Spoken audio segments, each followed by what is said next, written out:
morning. How are you? It's been great, hasn't it?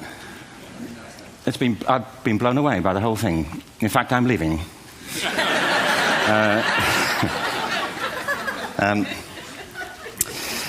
There have been three themes, haven't there, running through the conference, which are relevant to what I want to talk about. One is the extraordinary evidence of human creativity in all of the presentations that we've had and in all the people here.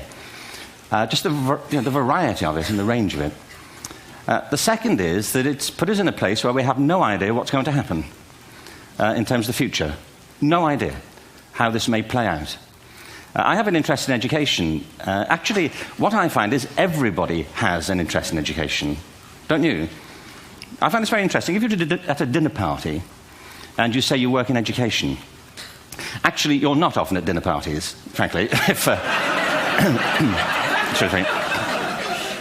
If you work in education, you're not asked, and you're never asked back, curiously. That's I think that strikes me. But if you are, and you say to somebody, they say, what do you do? And you say, you work in education, you can see the blood run from their face. They think, oh my God, why me? It's my one night out all week. But if you ask people about their education, they pin you to the wall. Because it's one of those things that goes deep with people. Am I right? Like religion and money and other things. So I have a big interest in education, and I think we all do. We have a huge vested interest in it, partly because it's education that's meant to take us into this future that we can't grasp. If you think of it, children starting school this year will be retiring in 2065. Nobody has a clue, despite all the expertise that's been on parade for the past 4 days, what the world will look like in 5 years' time. And yet we're meant to be educating them for it. So the unpredictability, I think, is extraordinary. And the third part of this is that we've all agreed, nonetheless, on the really extraordinary capacities that children have, their capacities for innovation. I mean, Serena last night was a marvel, wasn't she? Just seeing what she could do. And she's exceptional, but I think she's not, so to speak, exceptional in the whole of childhood. What you have there is a person of extraordinary dedication who found a talent. And my contention is all kids have tremendous talents, and we squander them pretty ruthlessly. So I want to talk about education, and I want to talk about creativity. My contention is that creativity now is as important in education as literacy, and we should treat it with the same status. Thank you.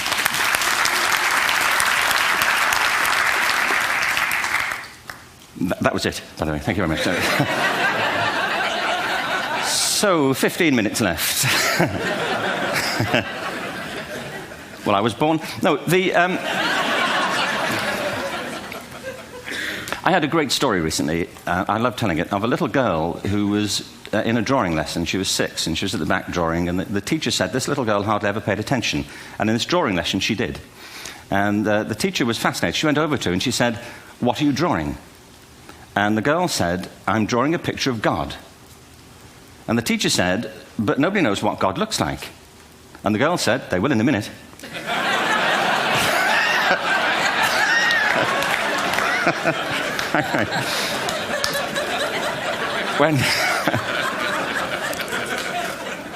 When my son was 4 in England, actually he was 4 everywhere, to be honest. I mean, if we're being strict about it, wherever he went, he was 4 that year. But he was in the Nativity play. Do you remember the story? No, it was big. It was a big story. Mel Gibson did the sequel. You may have seen it. I don't know. It was Nativity 2. But James got the part of Joseph, which we were thrilled about. We consider this to be one of the lead parts. We had the place crammed full of agents and T-shirts. James Robinson is Joseph. He didn't have to speak. But do you know the bit where the 3 kings come in? They come in bearing gifts, and they bring gold, frankincense, and myrrh. This really happened. We're sitting there, and they, I think, just went out of sequence. Because we talked to the little boy afterwards and said, are you okay with that? And they said, yeah, why was that wrong? They just switched. I think that was it. Anyway, the 3 boys came in, little 4-year-olds with tea towels on their heads, and they put these boxes down. The first boy said, I bring you gold. And the second boy said, I bring you myrrh. And the third boy said, Frank sent this.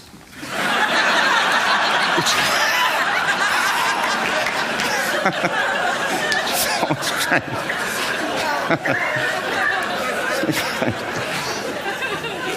What these things have in common, you see, is that kids will take a chance. If they don't know, they'll have a go. Am I right? They're not frightened of being wrong. Now, I don't mean to say that being wrong is the same thing as being creative. What we do know is, if you're not prepared to be wrong, you'll never come up with anything original. If you're not prepared to be wrong. And by the time they get to be adults, most kids have lost that capacity. They have become frightened of being wrong. And we run our companies this, by the way. We stigmatize mistakes.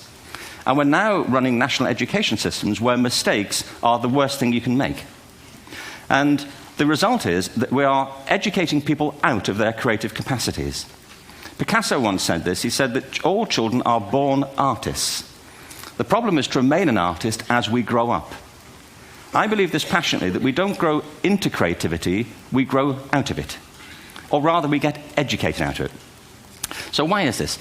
I lived in Stratford-on-Avon until about 5 years ago. In fact, we moved from Stratford to Los Angeles. So you can imagine what a seamless transition, this was from LA. Actually, we lived in a place called Snitterfield, just outside Stratford, which is where Shakespeare's father was born. Are you struck by a new thought? I was. You don't think of Shakespeare having a father, do you? Do you? Because you don't think of Shakespeare being a child. Do you? Shakespeare being 7. I never thought of it. I mean, he was 7 at some point. He was in somebody's English class, wasn't he? Do you understand? Really? How annoying would that be?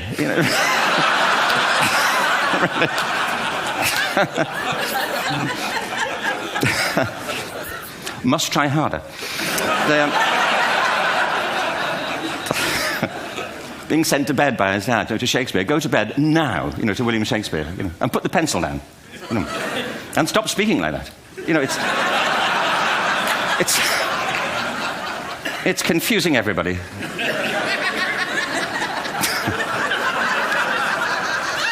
Anyway, we moved from Stratford to Los Angeles, and I just want to say a word about the transition. Actually, my son didn't want to come. I've got 2 kids. He's 21 now, and my daughter's 16. He didn't want to come to Los Angeles. He loved it, but he had a girlfriend in England. This was the love of his life, Sarah. He'd known her for a month. Mind you, they'd had their 4th anniversary, because it's a long time when you're 16.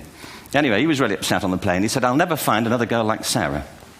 And we were rather pleased about that, frankly, because she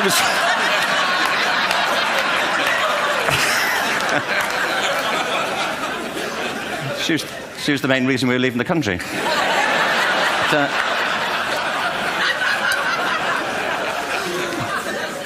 But something strikes you when you move to America and when you travel around the world. Every education system on Earth has the same hierarchy of subjects.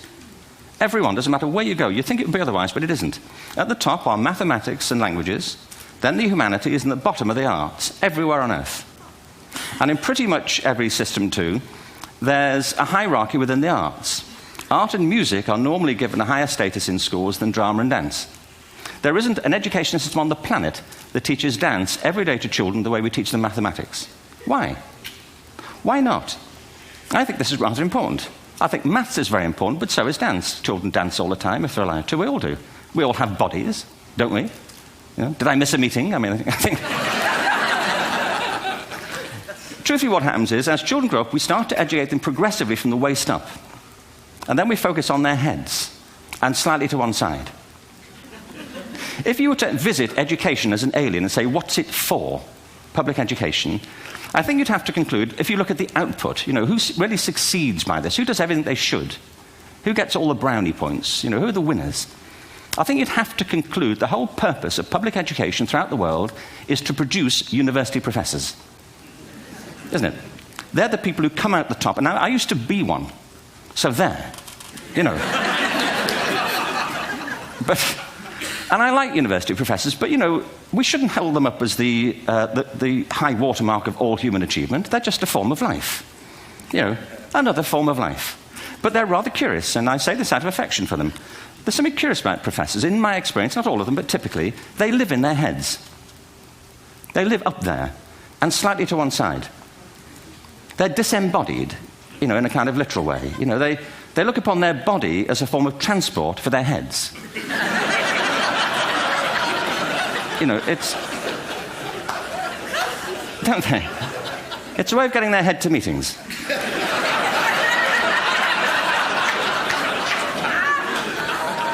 If you want real evidence of out-of-body experiences, by the way, get yourself along to a residential conference for senior academics and pop into the discotheque on the final night. And there you will see it. Grown men and women writhing uncontrollably off the beat. Waiting till it ends so they can go home and write a paper about it. Now, our education system is predicated on the idea of academic ability. And there's a reason. The whole system was invented around the world. There were no public systems of education really before the 19th century. They all came into being to meet the needs of industrialism. So the hierarchy is rooted on two ideas. Number one, that the most useful subjects for work are at the top. So you were probably steered benignly away from things at school when you were a kid, things you liked, on the grounds you would never get a job doing that. Is that right? Don't do music, you're not going to be a musician. Don't do art, you won't be an artist. Benign advice, now profoundly mistaken. The whole world is engulfed in a revolution. And the second is academic ability, which has really come to dominate our view of intelligence because the universities designed the system in their image. If you think of it, the whole system of public education around the world is a protracted process of university entrance.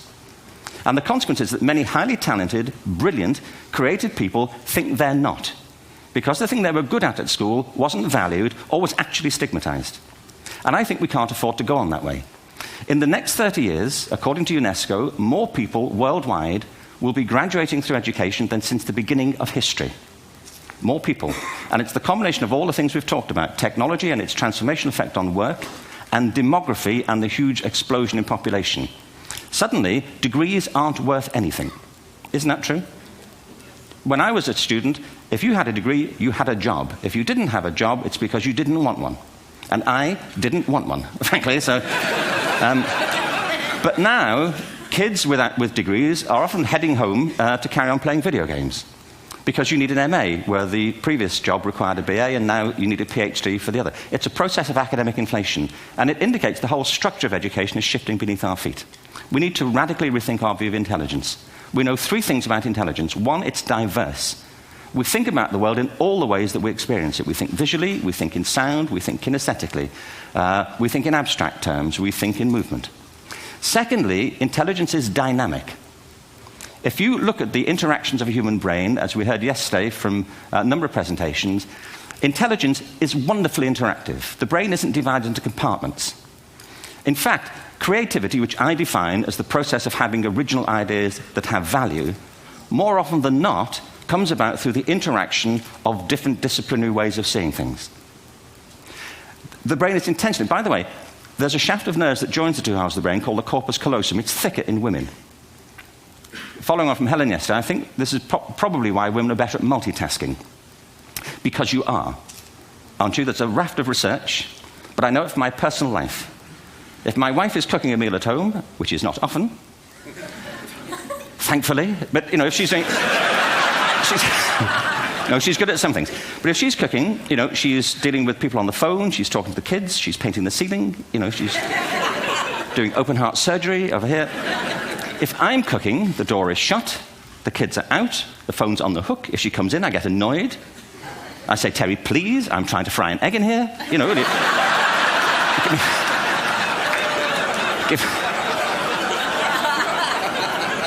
Give me a break. Actually, do you know that old philosophical thing? If a tree falls in a forest and nobody hears it, did it happen? Remember that old chestnut? I saw a great T-shirt, recently, which said, if a man speaks his mind in a forest and no woman hears him, is he still wrong?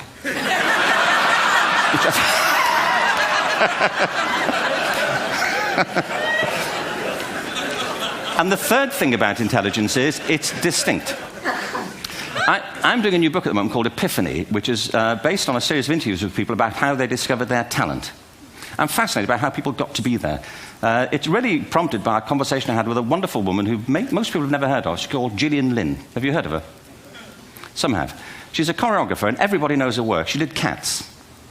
and Phantom of the Opera. She's wonderful. I used to be on the board of the Royal Ballet in England, as you can see. And anyway, Jill and I had lunch one day. I said, how'd you get to be a dancer? And she said it was interesting. When she was at school, she was really hopeless. And the school in the 30s wrote to her parents and said, we think Gillian has a learning disorder. She couldn't concentrate. She was fidgeting. I think now they'd say she had ADHD. Wouldn't you? But this was the 1930s, and ADHD hadn't been invented, at this point, so it wasn't an available condition. People weren't aware they could have that. Anyway, she went to see this specialist. So this oak-panelled room, and she was there with her mother, and she was led and sat on this chair at the end, and she sat on her hands for 20 minutes while this man talked to her mother about all the problems Gillian was having at school. And at the end of it, because she was disturbing people, her homework was always late and so on, little kid of 8, in the end, the doctor went and sat next to Gillian and said, Gillian, I've listened to all these things that your mother's told me. I need to speak to her privately. So he said, wait here, we'll be back. We won't be very long. And they went and left her. But as they went out the room, he turned on the radio that was sitting on his desk. And when they got out the room, he said to her mother, just stand and watch her. And the minute they left the room, she said she was on her feet, moving to the music. And they watched for a few minutes, and he turned to her mother, and he said, Mrs. Lynn, Gillian isn't sick, she's a dancer. Take her to a dance school. I said, what happened? He said, she did. I can't tell you how wonderful it was. We walked in this room, and it was full of people like me. People who couldn't sit still. People who had to move to think. They did ballet, they did tap, they did jazz, they did modern, they did contemporary. She was eventually auditioned for the Royal Ballet School. She became a soloist. She had a wonderful career at the Royal Ballet. She eventually graduated from the Royal Ballet School, found her own company, the Gillian Dance Company, met Andrew Lloyd Webber. She's been responsible for some of the most successful musical theatre productions in history. She's given pleasure to millions, and she's a multi-millionaire. Somebody else might have put her on medication and told her to calm down. Now, I think...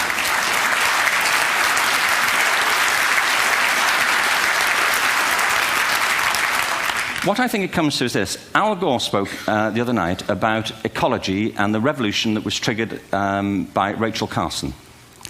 I believe our only hope for the future is to adopt a new conception of human ecology, one in which we start to reconstitute our conception of the richness of human capacity. Our education system has mined our minds in the way that we strip mine the earth for a particular commodity, and for the future, it won't serve us. We have to rethink the fundamental principles on which we're educating our children. There was a wonderful quote by Jonas Salk, who said, if all the insects were to disappear from the earth, within 50 years, all life on earth would end. If all human beings disappeared from the earth, within 50 years, all forms of life would flourish. And he's right. What TED celebrates is the gift of the human imagination. We have to be careful now that we use this gift wisely and that we avert some of the scenarios that we've talked about. And the only way we'll do it is by seeing our creative capacities for the richness they are and seeing our children for the hope that they are. And our task is to educate their whole being so they can face this future. By the way, we may not see this future, but they will. And our job is to help them make something of it. Thank you very much. Bravo. Here, here.